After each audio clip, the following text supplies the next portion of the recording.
there'll be times where I'm working and the Roomba will be bumping into the door. Like I'll be sitting in the office working and the Roomba will be trying to like break down the door to get in.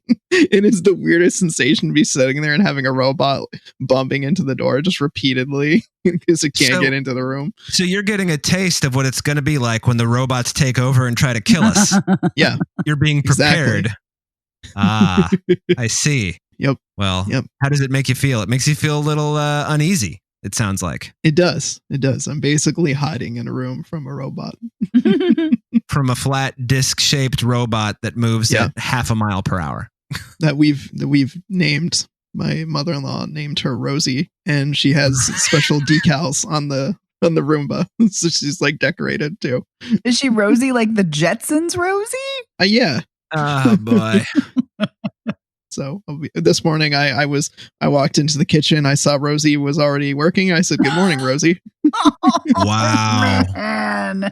You know what's going to be crazy? And when she's like, "Good morning, Evan," and then you're going to like lose your fucking mind.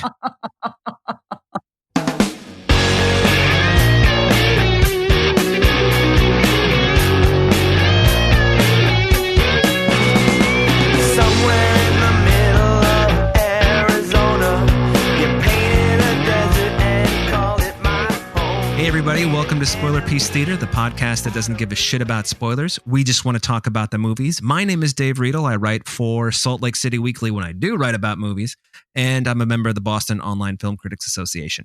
My name is Evan Crean. I am co-chair of Boston Online Film Critics Association and co-author of your 80s movie guide to better living. And my name is Megan Kearns. I'm a contributor to Edge Media Network, and I too am a member of the Boston Online Film Critics Association. Yeah, you are. Yeah, you are. So, I never get a yeah, you are. So I'm excited. Yay. Yeah, very good. So this week we are talking about 4 movies, I think. Let me say Mulan, Rent-A-Pal, Robin's Wish, Broken Hearts Gallery. That sound right to everybody? Yes. And but before we do all that, let's talk about the new Academy Award guideline rules thing. I don't know what to call it. You guys know more about it than I do. So can you explain to our listeners what's going on with the Academy? Yeah. The Academy of Motion Picture Arts and Sciences has announced new representation and inclusion standards for the Oscars, specifically in the Best Picture category, as part of its Academy Aperture 2025 initiative. Aperture. Good use of aperture, considering it's a movie thing. Agreed. But in layman's terms, basically, they're adding some additional criteria to the Best Picture category in terms of the types of films that qualify to address a long-standing issue of having a crop of films that is just not diverse enough. Let's call them green books of the world. Well, actually, Green Book would qualify. I know. I just want to ding Green Book anyway.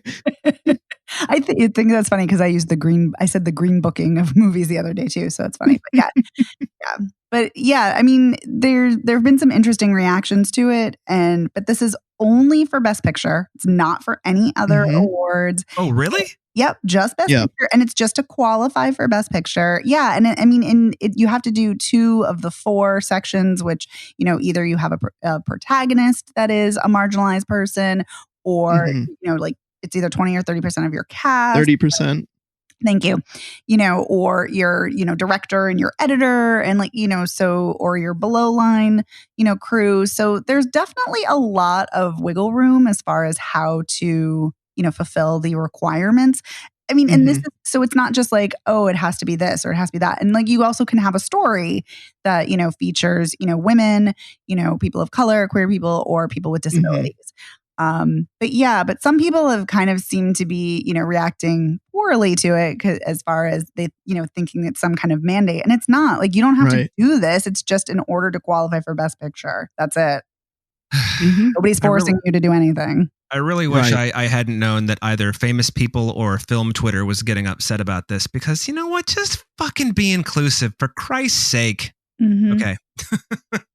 Yeah, exactly. And I mean, that's the thing. Like, these are pretty basic guidelines. Like, you just should have a diverse crew and cast, just to begin with. Like, So, Yeah. I mean, yeah, this is definitely not enough per se, but I think it's a great start. Yeah. Agreed. You got to start somewhere, and Exactly. you got to start making forward progress. And Mm-hmm. Yeah. we can't just wait for, maybe a lucky year when, something like Parasite happens to win Best Picture. Or Yeah. Moonlight. We can't wait for that to just accidentally happen. You have to. How many years has Oscars So White been trending? It's been trending for quite a few years, right? So Yeah, Yeah. about 2013, 14. yeah. Yeah. Yeah. Yeah. And I mean, I think you take steps. So you start with diversifying the voting audience. Great. That was a step that they took. Now Yep. you start to look more at the criteria. It's a holistic process, and not any one of these things is going to be the silver bullet. And Well, I don't think anyone's expecting it to be, but we gotta take some steps yeah. to increase representation and to diversify, the types of people who are getting attention, because we have this argument every year. Representation does matter, and awards do matter, whether you agree with them or not. People who win awards get budgets, they get projects. And so Yep.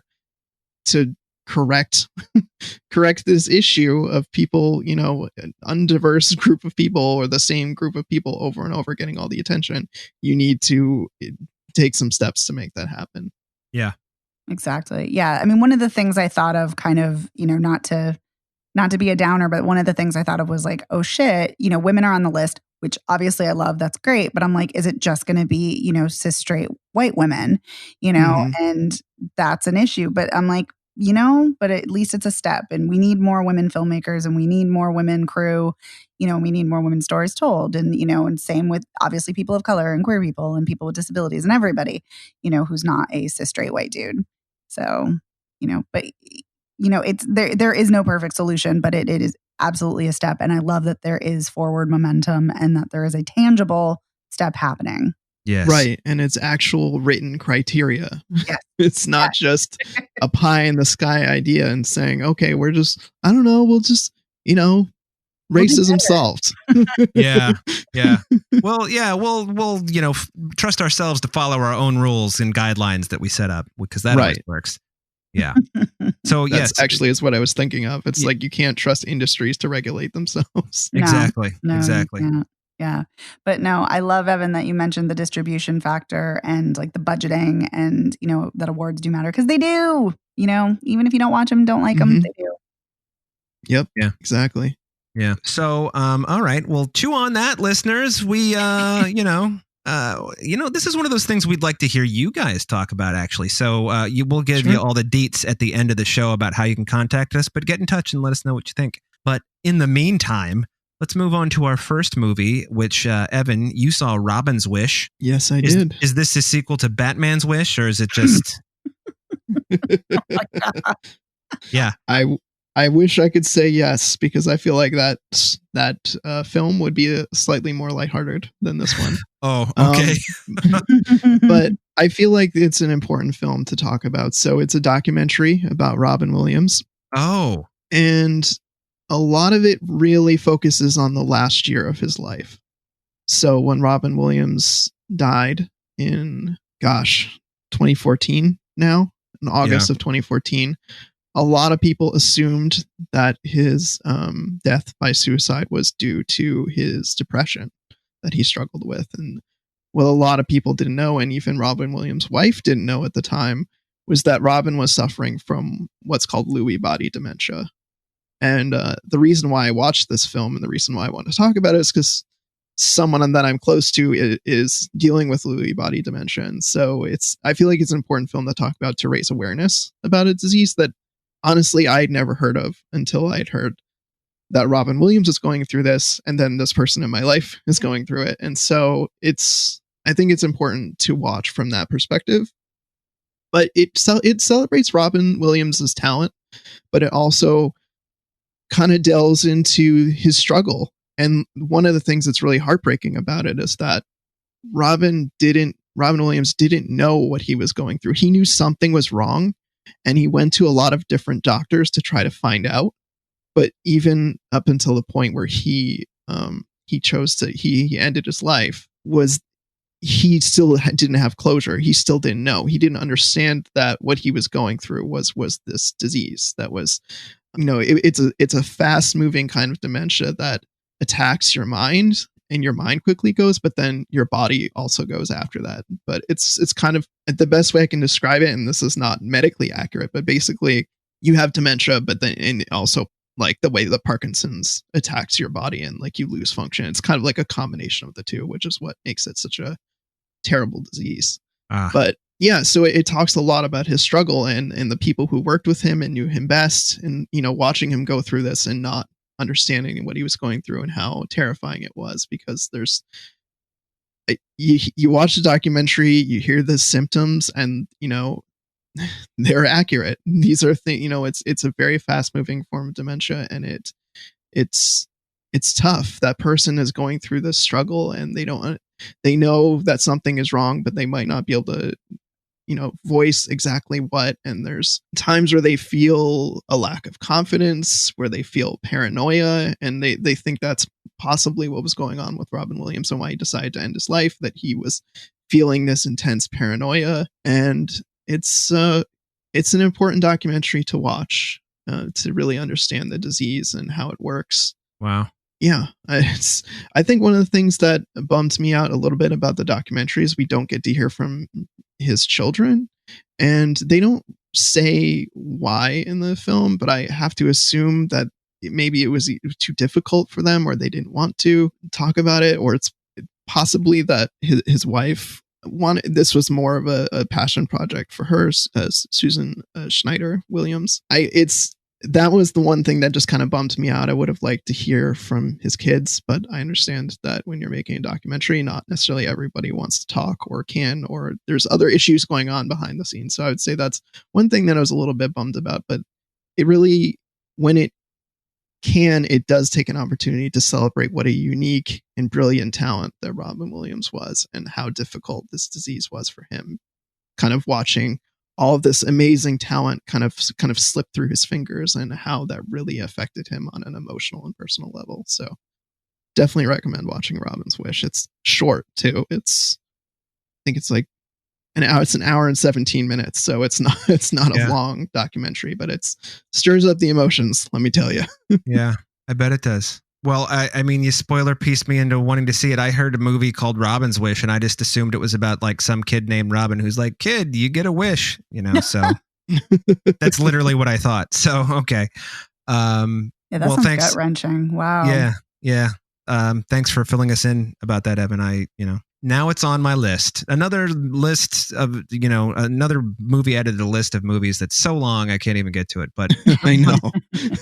Let's move on to Mulan, which, in the spirit of the Academy new rules, regulations, whatever, is directed by a woman. It is a woman that's had the largest budget ever in the history of film budgets, $200 million. Damn. Wow. Yeah. Not bad. 200 mil. Yeah. Yep. Also, 3 of the 4 credited writers are women too. I just wanted to mention that. So that is true. But anyway, Megan, you saw Mulan because I did. You decided to see Mulan. So I did decide to see Mulan since I have Disney Plus. Yeah. What's up with Mulan? How are things? Things are happening. Uh-huh.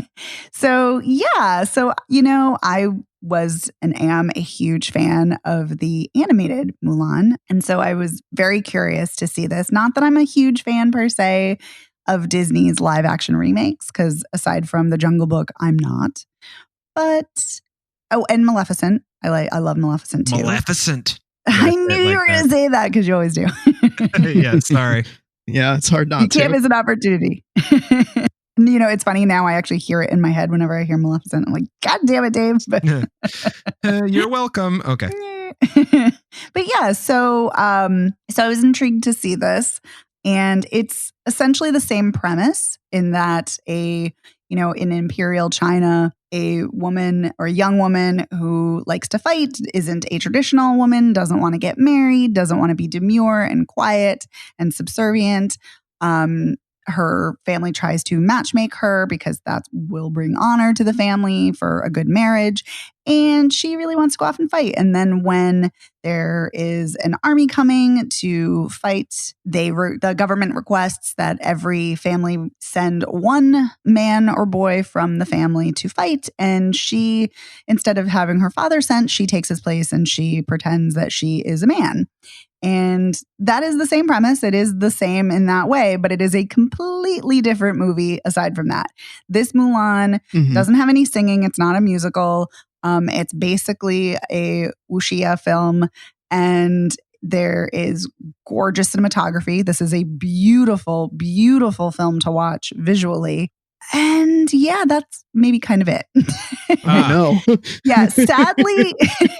Yeah. Wow, that ended quickly. Yeah. So sadly, this is not a bad film. It's not, but it feels very soulless.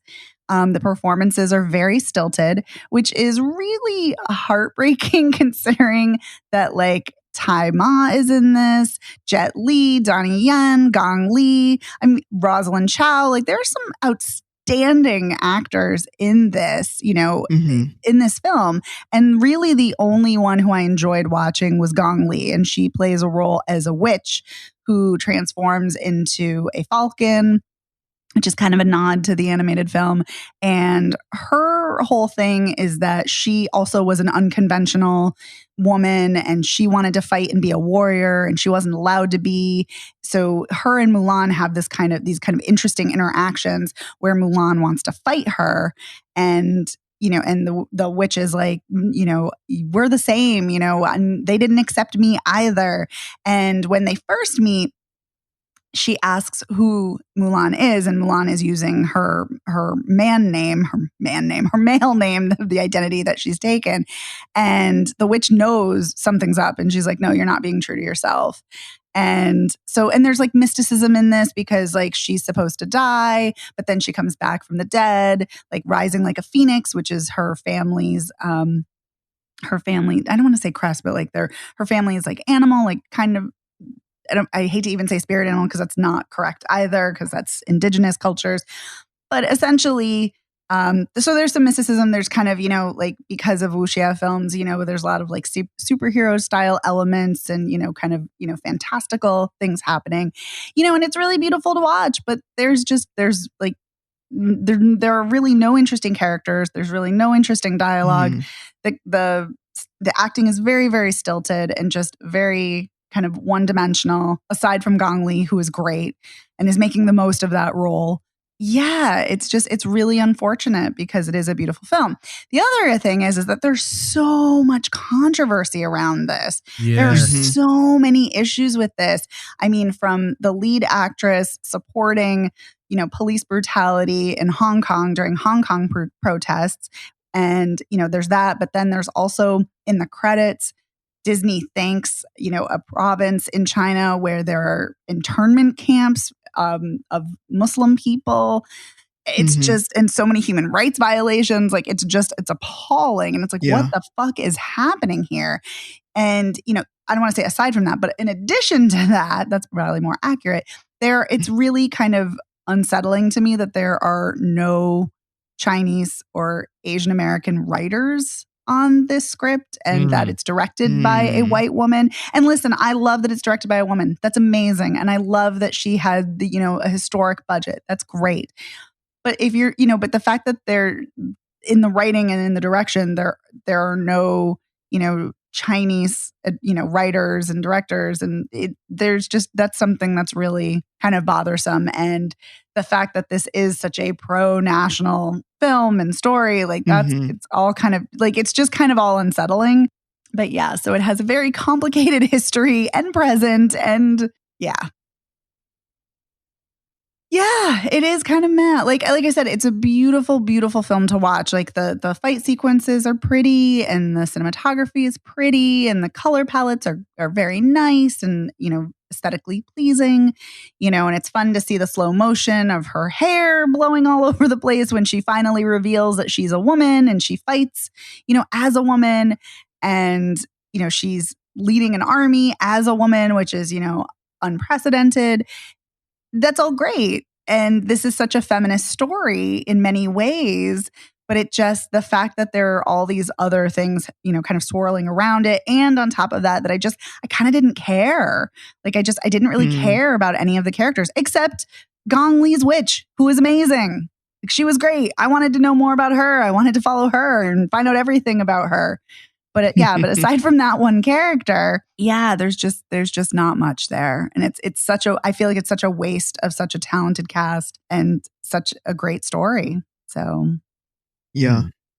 Well, Megan. Yes. You have not spoiler paced me into wanting to see this. I mean, come on.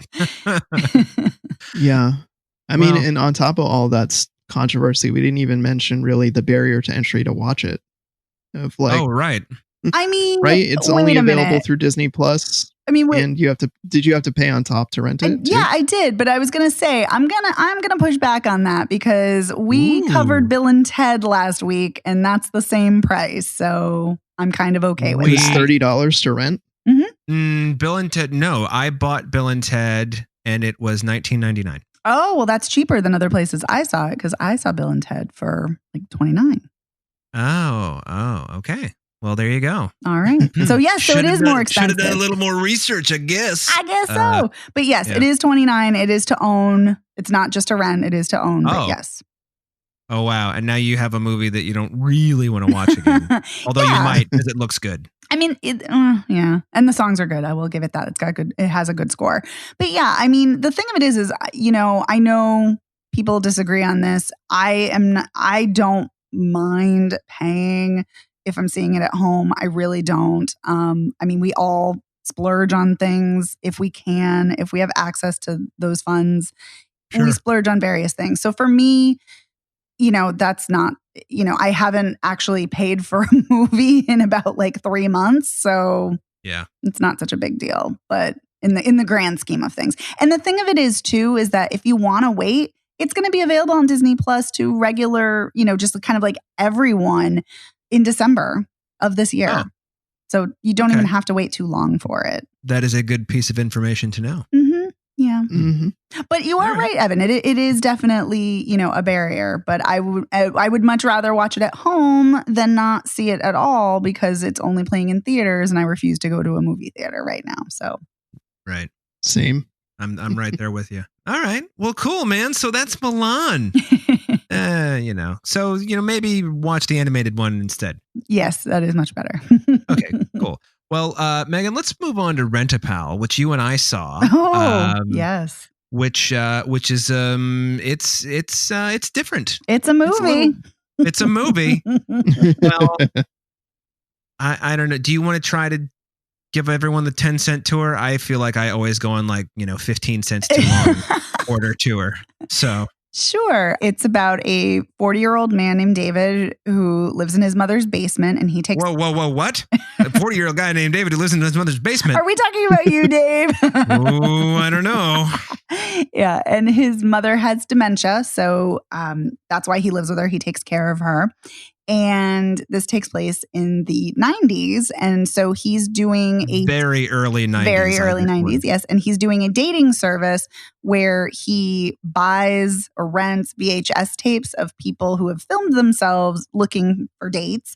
And then like fills out a sheet being like, yes, I want to, you know, match with that person. And yeah, he has not had success in the past 6 months. So that's what it's about. And while he is at the facility, the place of business to do the dating service, he comes across a tape that's called Rent-A-Pal and he pops it in his VCR and it's a very creepy Will Wheaton. and effectively creepy Will Wheaton. Very effectively creepy. Yes, this is a great performance. And and he bonds with the tape. Andy. Was that his name on the tape? Yes. Andy? Yes. Yeah. And so this is one of those movies where it's intentionally played like you're not sure whether the main character is losing his mind or whether Andy is really evil. Right. Because it's one of those two things. And boy, does everything go south for David at just the wrong time. I mean, he brings it on himself, though. Oh, for sure. I mean, that being said, you know, takes place in Denver. I don't know much about Denver except, you know, avoid it. And Oh. yeah, thank you. That's my quip for the evening. So it takes place in Denver, and he lives, like Megan said, with his mother. He's in the basement. He's I don't think he's really portrayed as a loser. I mean, and I think that would be kind of unkind to call him that, considering, he's taking care of his mother, which, she doesn't have anyone else. But Yeah, it's a huge sacrifice. Yeah. But he's definitely open to suggestion.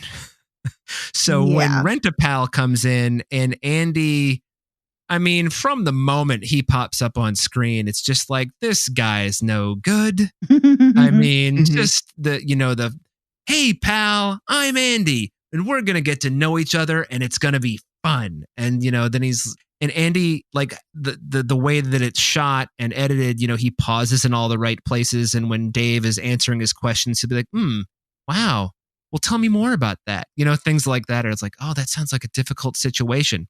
And then, there's cards playing.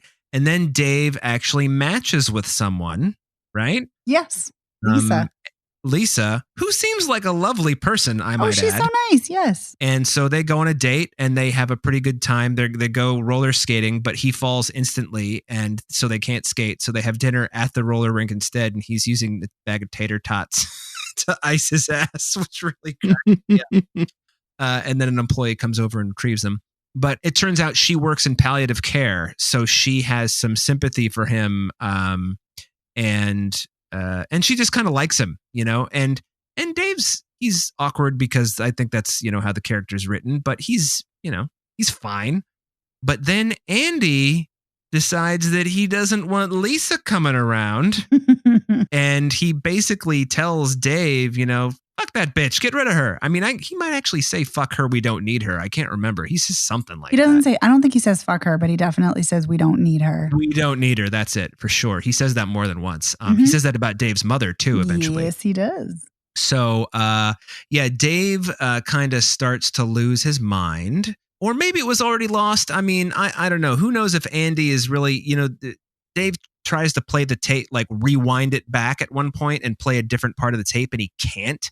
So he has to listen to this one question that Andy asks him. And that's when Andy goes off about, like, how the date, you don't need Lisa, blah, blah, blah. We don't need her. And Megan, why don't you take it from here? Because I feel like things get weird, but I think I'll just get bogged down in the minutia of it. So.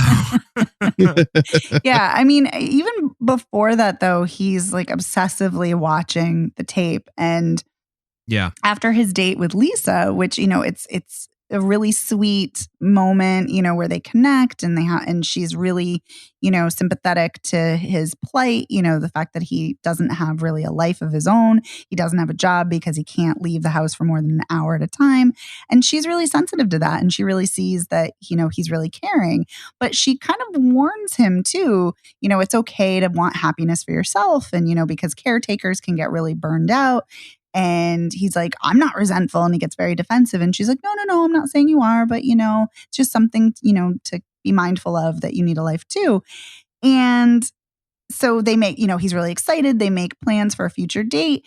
And then he cancels them because Andy says, you broke your plans with me for her, and we had plans, and we were going to play a game together. And so he breaks his date with this woman that he has a great connection with, in order to spend time playing Go Fish with Andy in the videotape.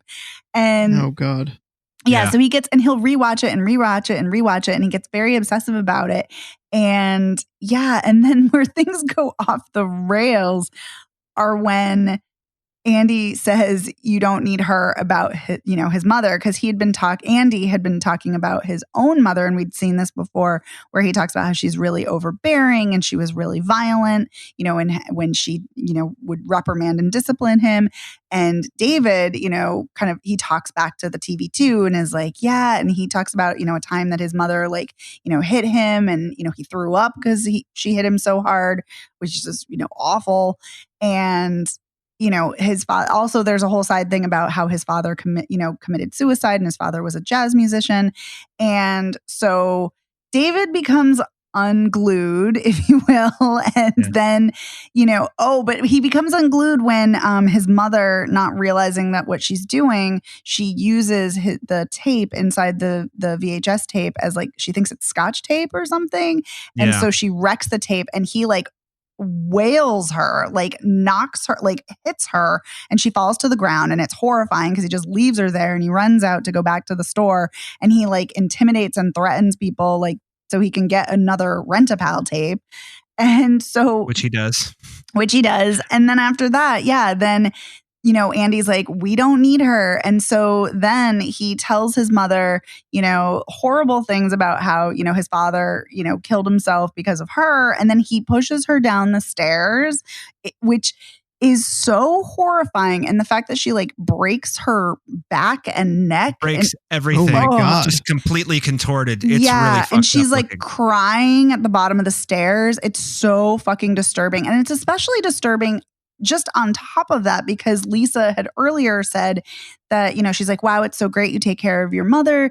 She's like, you would not believe how many people the cops are called on because they're abusing and neglecting, older people. And so it's just kind of the juxtaposition of that is just even more horrifying. And then Lisa comes over because she's trying to be nice and brings a lasagna. And then, and David is now speaking in the same cadence and tone as Andy on the tape. And then basically he tries to strangle her, and then she stabs him with videotape. Yes, with the videotape. Yeah. And then she stabs him with scissors and gets away. She escapes. And then he goes downstairs. Yikes. Yeah. And then he goes downstairs, and as he's dying, he's watching Andy, who's like, oh, well, it's too bad you have to go, but it's been great. And it's just like, holy fuck, this movie. Yeah. Yeah. I mean, I liked it. I can't lie. This movie is my You kind of sick weird bastard. Yeah. Well, I really appreciate it when movies don't explain whether your main character is crazy or whether the tape is evil. I mean, could be both for that matter, but crazy is a bad word to use. But whether your main character is becoming is having some kind of break. Let's just put it that way. And so the movie doesn't really tell you what's going on. Nope. Although, I mean, Dave is imagining all these things that like are there evil tapes? I don't know. Probably. But even if there are evil tapes, like let's just assume for a moment, sure, maybe the tape is evil and is trying to brainwash him.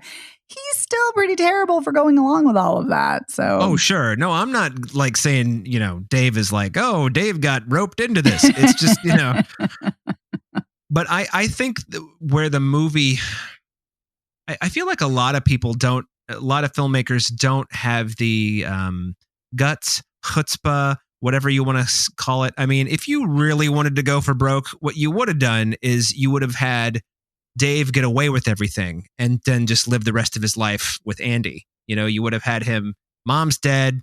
He's also killed Lisa, which would be horrible. I'm not, by the way, suggesting this is a good idea. I'm just saying, if the movie really wanted to be super dark, that would have happened. And then, Dave would have gone on living his life. But it kind of, I don't want to say takes the easy way out. I mean, that being said, you don't want to see a character, a person as lovely and accommodating and genuinely nice as Lisa, come to her end, which she does not. She escapes. But the movie felt it was so sinister, building up that kind of sinister suspense all along. And then to kind of have it just, end with Dave getting stabbed and then bleeding to death. It's kind of like, well, I mean, this is kind of not much of a whiz bang ending after you ratcheted up all this tension for, an hour and 30 minutes. So I don't know. How did you feel, Megan? I mean, I was okay with the ending. I mean, I'm still thinking about the horrifying contortion of the mother. Like, good God. And just thinking about how like abusive it is and awful. The fact that she has dementia or Alzheimer's. Like, it's just, and we see her throughout the film. Like, she really does not know where she is. She does not know, she thinks David is her husband. And there's another time where she leaves the house and she's waiting at the bus stop because she's got to go see, her husband at a show. So she's just does not know what's happening. And it's heartbreaking. That's just heartbreaking in and of itself.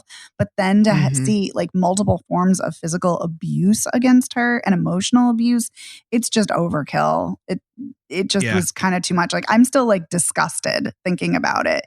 And like, it's pretty rough. Yeah. The thing of it is that like, I think this is a great idea. Like, this is a great premise. And I think the editing on this film is fantastic. Editing is pretty sharp, oh right? My God. The editing is so on point and so fantastic. But this is an incredibly unpleasant film. Like, and I don't just mean like it's disturbing, which it is, but it's like, this was an unpleasant film to watch for me from just start to finish. It doesn't make it bad. It doesn't mean it's a bad film. It's not. But it just like, I never want to think about this movie again. I never want to see this movie again. I'm glad I didn't see it. I'm being completely honest. You know, I almost texted you and said, don't watch this, Evan. Like, seriously. After I sent you the link, I was kind of like, I don't think this is an Evan movie. And so no. For multiple reasons. Yes. For multiple reasons, exactly. But what part of the reason I like this is I've always liked movies that are dark. And this kind of reminded me in a less accomplished, less sure of itself way of David Cronenberg's Videodrome. Sure. So, Videodrome, I think, is just a much better movie. Unfortunately, it stars James Woods, who's hard to watch now, but whatever. That's a different, that's a different subject for a different show. Yeah. And one thing that I thought this movie did really well, though, also in addition to the editing, was the music was really good too. It was like creepy late 80s in all the right ways. Yes. And the guy who played David, whose name escapes me right now, was really good. The cast was uniformly excellent. It's just unpleasant's a good word. And that doesn't actually put me off of movies when they're unpleasant. It does put me off when they're unpleasant and bad. I just kind of felt this was, unpleasant and middle of the road. I don't know if I need to see it again. I could see it again. Although when he throws his mother down the stairs, Evan, do you remember that movie? Is it called It Follows, the horror movie where the thing just follows you forever? I love It Follows. At the very beginning, when you see the young woman like contorted to death on the beach, that's kind of what mom looks like. Yeah, yeah, I know. Yeah. Why did you put that in his head? What's that? Why did you put that in his head? Well, it's not like it's real. It's not like I haven't seen it before. Right, exactly. So anyway, I would say if this movie is kind of down your alley, then go ahead and do it. But it does have some things in it, especially in the last 30 minutes or so, where it's just kind of like... That being said, Will Wheaton is so goddamn good, in this fucking weird, creepy part that they probably shot in a day. Yeah, it's I would see it for his performance. Yeah. Oh, and Brian Landis Vokins is the thank you. That's the guy who plays David. Yes. But yeah, no, Will Wheaton is I don't think I've ever seen him be better. Yeah. He's perfect as a creep. Definitely better than Wesley. Is it Crusher? Is that his name? It's Wesley Crusher. Yeah. Yes. Yeah. Mr. So anyway, Crusher. Yeah, exactly. So that's Rent-A-Pal, which I almost called Rent-A-Cop again. I don't know what's going on with me. But let's move on to the one movie we've all seen, The Broken Hearts Gallery, which I think would also qualify under the Academy's new terms. Just, as that's a subject tonight, the main character is, I guess you would say, a person of color. It's written and directed by a woman. Anything else I'm forgetting? I don't know. The majority of the cast are people of color. That's true. They are. You know what, though? A lot of them, maybe not the majority, but a lot of them. Not the majority, but definitely it's one. But you know what? I don't know if this says,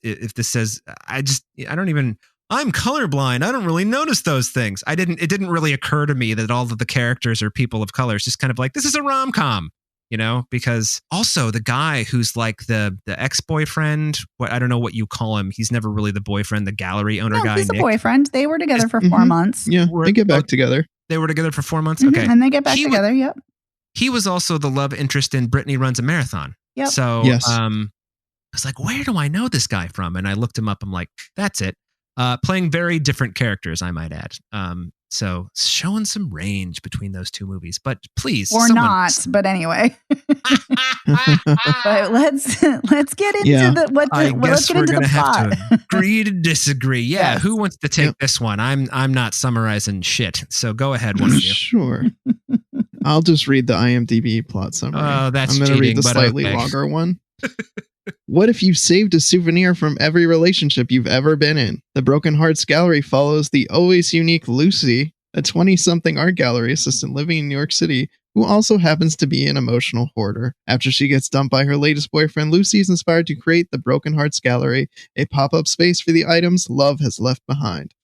Word of the gallery spreads, encouraging of movement and a fresh start for all the romantics out there, including Lucy herself. Wink, wink, nudge, nudge. Oh my God. Wow. That was not written, that last part. Oh, no, you added the wink, wink, nudge, nudge? Yes. Oh. Well,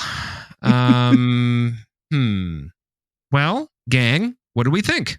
I mean, I take issue with that introduction that you read off IMDb. How did they describe Lucy? Unique. Always unique. Yeah, she's not unique at all. But that's all right. You know, I mean, some of these IMDb things are written by people who don't write. So clearly. Right. Exactly. So, yeah, I mean, this is kind of standard rom-com fare, except it's missing out a lot of the calm. Yes. And it's also trying too hard to be calm. And it's really... Yes. Where is the calm? It falls flat a lot. Well, this is one of the mistakes that a lot of people who write romantic comedies... This is a mistake a lot of romantic comedy writers make, which is wacky equals funny. And wacky doesn't equal funny unless it's also funny. Right. It's just neither it's does just fast wacky. talking. Yeah. And you know, roommates that quip, but you know, like I don't know. It's not very good. I like Molly Gordon, but what the fuck is her character doing in this movie? You know, Wait, you and like who? Molly Gordon. Oh yeah, one of the roommates. Mm-hmm. Like, what the fuck is she doing in this movie? And the same with you know, I like Philippa Sue. I've seen her in a couple Philippa Sue is great. And it's like, what is she doing in this movie? And then you go to the trouble to cast Sookie Waterhouse and you have her in for like 90 seconds. I mean, come on. Yeah, so that's weird. I did appreciate seeing Bernadette Peters kind of be sort of tough as nails. I always appreciate Bernadette Peters, and she can show up in anything and everything and just make it better. And it was cool to see Ego Odom, even though they didn't do anything with her, which is too bad because she's funny as fuck. But yeah, this kind of blew. Yeah, I found this movie grating. It was extremely difficult to watch. To call back to your comment about where was the calm. There was a meme that I saw while I was watching the movie. It's Star Trek Next Gen. The bridge is, sparks are flying on the bridge, and it says, "Sir, we're receiving reports of a gender reveal party on decks 4, 7, 10, and 16. And I laughed harder at that meme than I did at this entire movie. Wow. I didn't laugh once in this movie. Not once. I don't know if I laughed once at all either. And I think I laughed a couple times. This movie has so many problems. First of all, the idea that this would be a thing that takes off. Like the Broken Hearts Gallery. I mean, I could see that taking off. Yeah, I think actually the premise is one of the better things about this movie. Yeah, I think the thing is about this movie is it has good bones and good ideas, and then it just goes nowhere. Layered on top like lazy writing and very formulaic plot structure. And it's also very slow. Like the one thing I appreciate about it is that I was wrong earlier. The ex-boyfriend is Max, the heartthrob, whatever the fuck you want to call him. Nick is the guy who ends up becoming her boyfriend, her partner at the hotel that he's like the whole idea that he's like building that's just the hotel. I mean, come on, man. Jesus. Right. It's an old YMCA that's being turned into a hipster hotel. Yeah. Which is something that, I guess it could be cool, especially it's a gut. It's not like they're like, you're staying at the Y. But it's also Nick is the most boring fucking character. It's like all of the wacky that they put into Lucy, it's like they extracted from Nick and then gave his wacky to her, except they also made him like just uninteresting. And it's like, okay, so he's building a hotel and he can't get a loan. Who fucking cares? Like, well, that's the thing. Who cares about any of these characters? Like Max is boring. Nick is boring. So, I don't care about any of them. I will say, I think Geraldine Viswanathan as Lucy is great. I think she's great in this film. She's given as good as she can be. Well, I didn't get to finish. What I was going to say is she's great. She's doing the best she can because she's given like nothing. Yeah. And that's the thing. Like Philippa Sue is great. You know, Geraldine Viswanathan is great, but they're given nothing. And you know, the thing of it is with a rom-com, like you guys know I love a rom-com too. And I love how comforting they are. But I don't want a rom-com that just, you know, regurgitates the same tropes. I don't want a rom-com that isn't funny or that isn't sharply written. And, you know, that's the problem, is that it needs a much better script. It needs better character development, better dialogue. It needs just something, better chemistry. And this is just so chemistry, yes. It's devoid of all of those things. And I think, you know, I think the premise is great, but like watching this, I think it was about like a half an hour in. I thought it was almost done. And I was like, oh, fuck, we're only a half hour in? And I was like, this would have been a great short film maybe, but not a narrative like feature-length film with the script it has. Which is like an hour and 45 minutes long, too. It's not like it's just over 90 minutes. It's, right. You know. Yeah. And the thing is, I said watching this, clearly there's budget. There's budget here. Like this is a decent looking movie. There's some great locations, you know, what should be a good cast. And I just thought, okay, well, where else did that budget go? Because it clearly didn't go into making a good movie. Well, you know, the interesting thing that you say about that is that the majority of it was shot in Toronto, not even in New York. So, I mean, they did do obviously, you know, outdoor scenes in New York at the High Line. Predominantly, but I'm just like, you're right. What did they do with the budget? That's interesting. But yeah, so I have got to talk about, because I'm going to explode if we don't talk about it.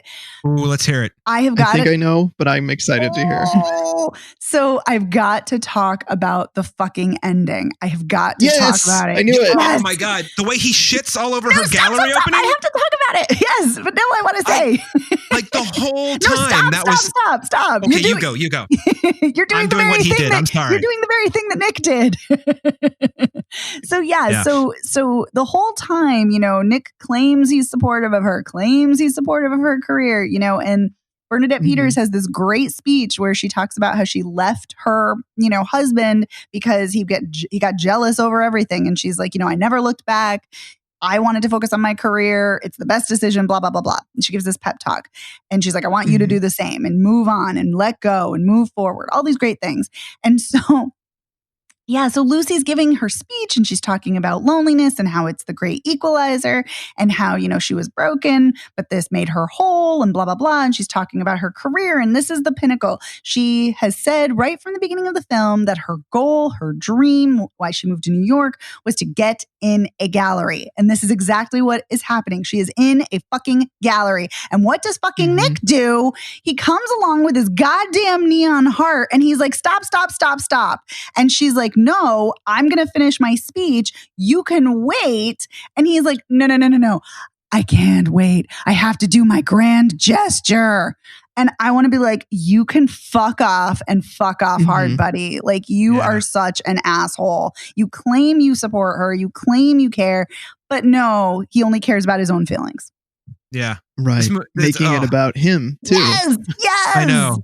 And I don't know if that was like, was it a studio concession? Was it always in the script? I mean, it kind of like, for a movie that doesn't really understand what it is, this is kind of the moment where it really took a shit.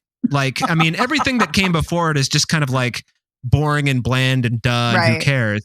But this is kind of like borderline offensive. It's just like, what the fuck is this fucking douchebag doing? Fuck this guy. I was totally offended. Totally. Yeah. Well, there you go. I hear you, Megan.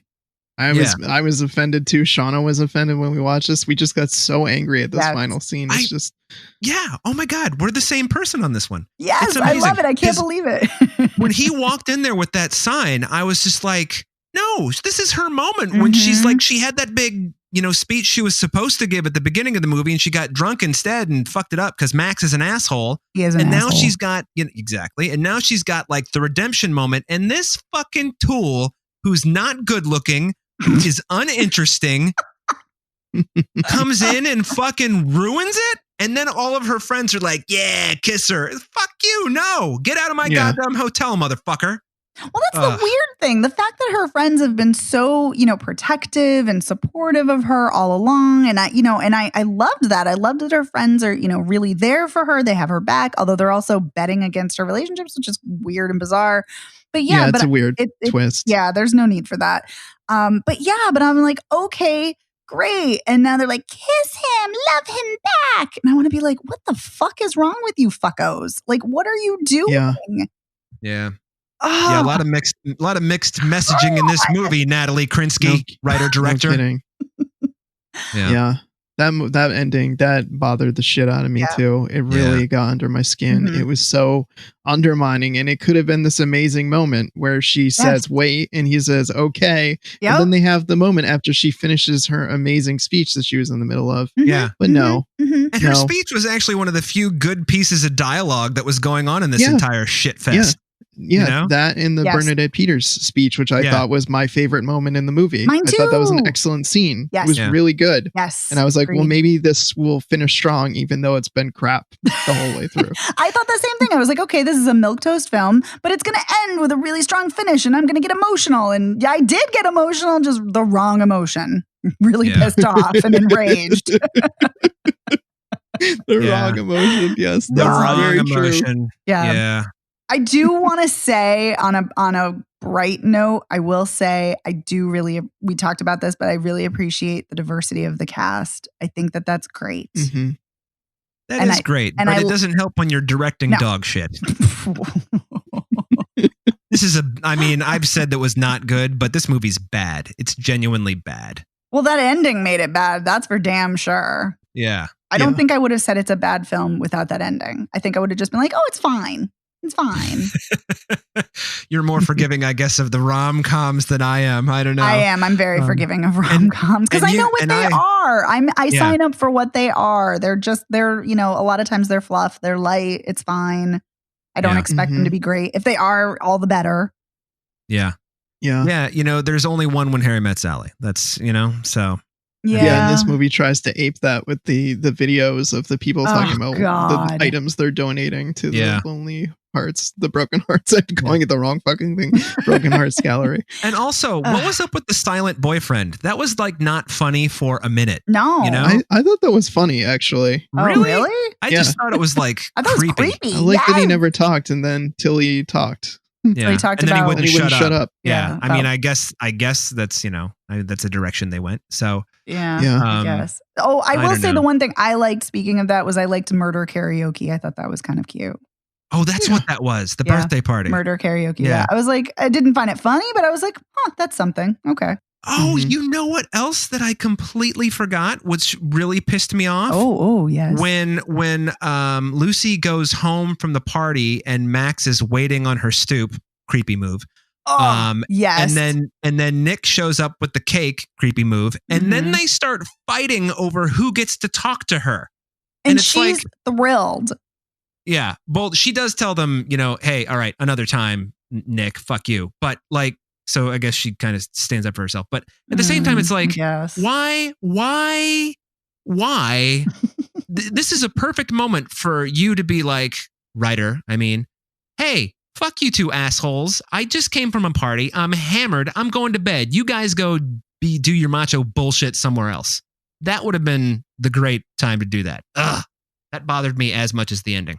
Yeah, but at least the friends got to lay into Max. I thought that was pretty funny where they sat down and just laid into him. But by the way, I have to say, I don't know if I said this already or not, but some of the acting is so horrendously awful by Max and Nick. Nick's really bad. I think Max and Nick are both terrible. And I'm like, almost to the point where I'm like, was this a choice? Like, was it a choice to be this one-dimensional? Like, what's happening? Yeah. Well, what can the guy who plays Max, what can he do with any of that shit? There's nothing there. Yeah. And there's really not much more for Nick. Nick, this is Lucy's story, and Nick's only there because he has to be, so because, you need a second person in a romantic comedy, I suppose, unless, you're imagining the whole thing. But yeah, but coming back to that ending, and that's a really interesting point. Thinking about you need another person for a romantic comedy. There are there's one I'm thinking of where it is a rom-com, but the protagonist ends up alone and they choose themselves. And I'm like, this is great. Which one is that? My Best Friend's Wedding? No, actually, she ends up alone does in end that, up in that, but she doesn't choose herself. That's true. No, Lola Versus with Greta Gerwig. Yeah. Yep. It's one of my favorite endings because it's just so good because the guy comes back crawling for her, like crawling back to her and begging her, and she's just like, nope, I choose me. And I'm like, yes. Yeah. Yep. Well, it sucked. Anybody have anything else to add?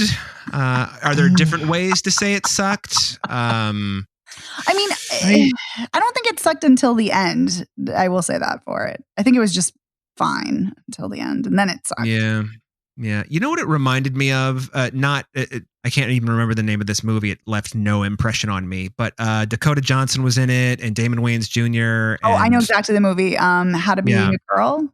How to Be a Something or Other. How to Be Single. Yeah. How to Be Single. It reminded me in tone of that. Same. It's so funny. I thought of that too. And the same kind of like bright colors and, music, shit like that. Poppy music. Yeah, that's right. Ooh, I'm actually kind of surprised there wasn't a musical number in this, frankly. And also, let's get back to location work. There are other places to film than the High Line, okay? The High Line's been there now for a long time. Everybody knows it's there. It's like when you shoot the High Line, it's like you don't know anything about New York. That's kind of how I feel about it now. I live and I'm a big New York expert, but I lived there for 12 years. There are so many fucking cooler. Just go to fucking McCarran Park. Jesus, I mean, go have them run around the track. Do something. Go to the park that I used to, live next to in Harlem that had like a public pool. It's like, this is fucking public pool? Sweet. You go and you jump in on a 95-degree July day. It was awesome. Do that. Instead of we're sitting here in this fucking bullshit High Line. Christ. Why don't you just write this movie was made by tourists? Okay, I've had enough. I'm sorry. I feel like this movie was set up for failure just based on the premise. Like, I feel like the fact that her friends treat her as this weird freak for saving this stuff, and it's set up as like, she's a hoarder, this is gross. I feel like you can't help but start out on the wrong foot when you have a protagonist that has to be this like weirdo, essentially. It's so hard to come back from that. Yeah. And if it was like slightly idiosyncratic, you could be like, okay, yeah, it's kind of like a little quirky thing. And it does have a logical explanation because of her mom's dementia. But it's just the fact that they start being like, you weirdo, this is gross. And everyone just lays into her about it. It's just, how can you come back from that? See, that actually didn't bother me. Like, it wasn't like I wasn't on her side or I couldn't, rally behind her because of that. That was okay.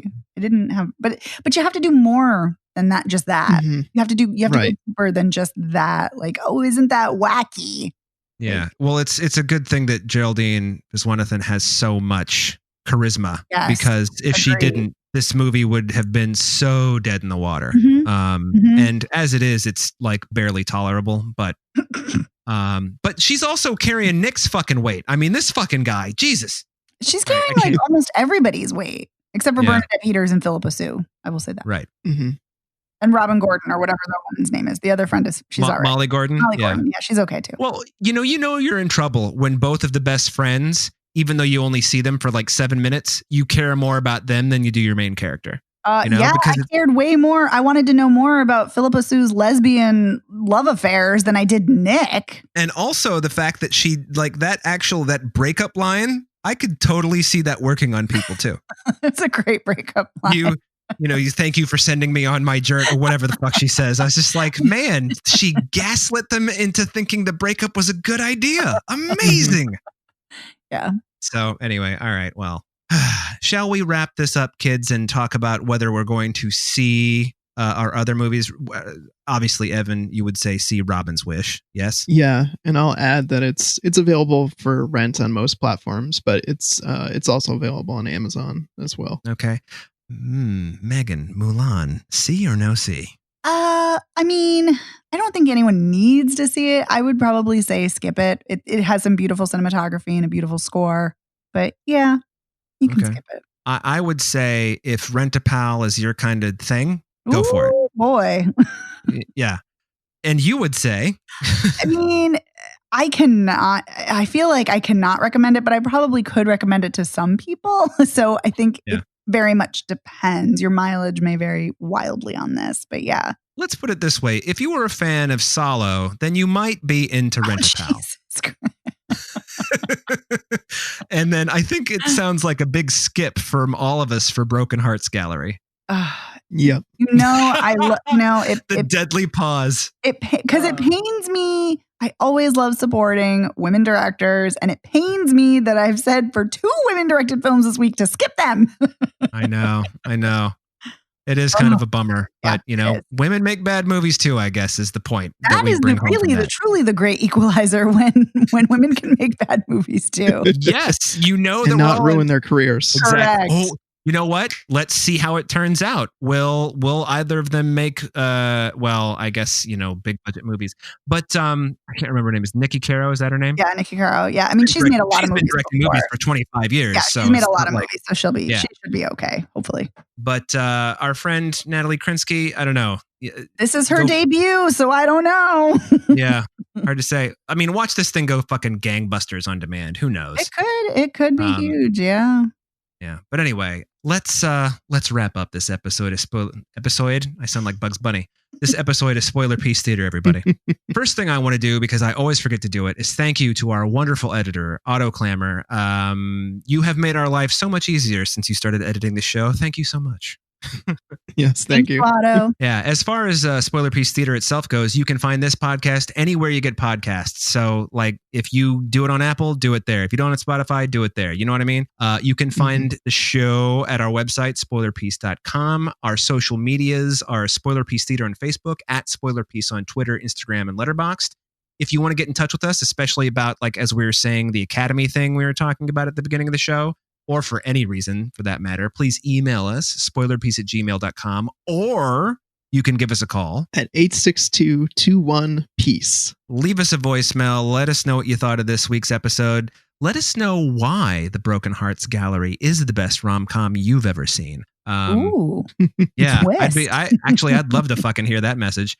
I would too. Yeah.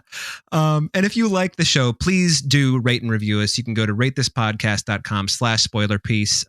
It would really help us out. And if you really, really like the show, you can join our Patreon. This week's exclusive audio, we talk about Back to the Future because we just fucking felt like it.